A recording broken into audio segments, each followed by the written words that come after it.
Thanks for joining us as we go step by step through Mark's Gospel. Today, we're going to be looking at Mark chapter 6 and verses 45 to 56.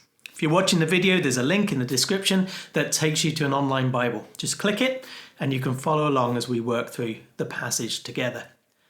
A number of years ago, I went to a toy shop. I wanted to buy one of those magnetic boards with letters and numbers. They had one on show, but none on the shelf for sale.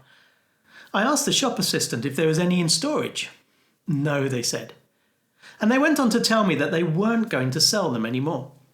What was I going to do? I really wanted to get it for my kids, but they had none left. Then I came up with what I thought was a good idea.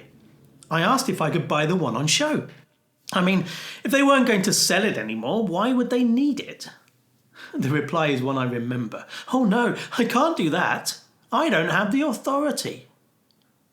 Throughout Mark's Gospel, we've been shown that Jesus has plenty of authority. He has the authority to forgive sin. He has authority over evil spirits. He has authority to heal and authority over death. He even has authority over nature. Is there a limit to what Jesus can do? And if there isn't, who is he? These are questions Mark has already been raising, but he does so again in these verses. We pick things up at the end of a long day of ministry. Jesus has been teaching a crowd of people and has miraculously fed them all. At the end of the day, Jesus sends his disciples off in the boat and dismisses the crowd. What does he do? Well, Mark tells us in verse 46. After leaving them, he went up on a mountainside to pray. I love that. Here's the Son of God. What does he do at the end of a busy day? He goes to a quiet place and speaks to his Father in heaven. And the Bible tells us that every Christian has that privilege, that wherever we are, we can turn and speak to God. From his place on the mountain, Jesus can see his disciples in their boat on the lake. They weren't having a good time of it.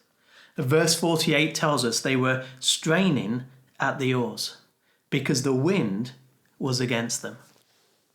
The night's nearly over before Jesus leaves to join them.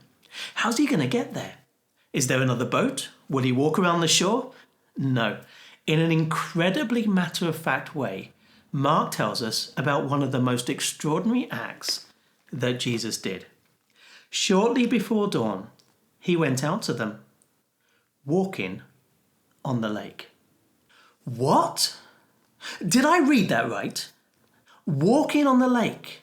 Walking on top of the water. How? Is that even possible? It seems that Jesus' intention was to keep going and meet the disciples at the shore in the morning, but those in the boat see him coming towards them and think he must be a ghost. Well, what other explanation is there? Here's a figure in the middle of the night walking on the water. They shout out in fear. It's been a hard night at the oars, and now this. What did Jesus do? Verses 50 to 51 tell us. Immediately he spoke to them and said, "Take courage, it is I, don't be afraid." Then he climbed into the boat with them, and the wind died down. The disciples were gobsmacked. Put yourself in their shoes. What have you just seen? Jesus has walked across the lake on the water, and now he's stepped into the boat as casual as you like. Who is he? Is there anything he can't do? At this point, the Bible makes a comment about the disciples and their response of shock and surprise.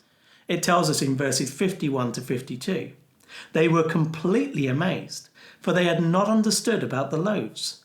Their hearts were hardened. What does that mean?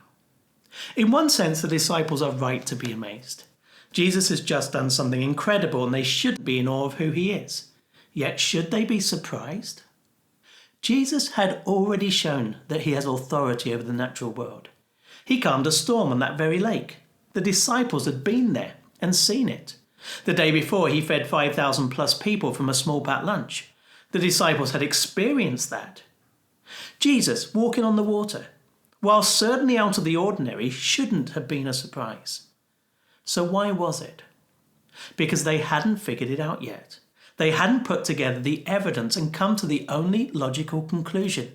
Standing in front of them was someone who had all authority, someone who could command even the forces of nature. Standing in front of them was none other than the Son of God. A question I keep coming back to in these studies is, what do you think of Jesus? Over and over again, that's the question Mark wants us to think about. What's your answer? As we come to the end of this section, I want to encourage you to take stock of what we've seen so far. Are we seeing the Jesus the Bible tells us about, or have we limited him as we pictured him in our minds? Have we made him smaller than he is? Are we still surprised when we see him walking on the water, or does it make sense because we know he's the Son of God? Well, that's it for today. More next week as we continue to work our way through Mark's Gospel.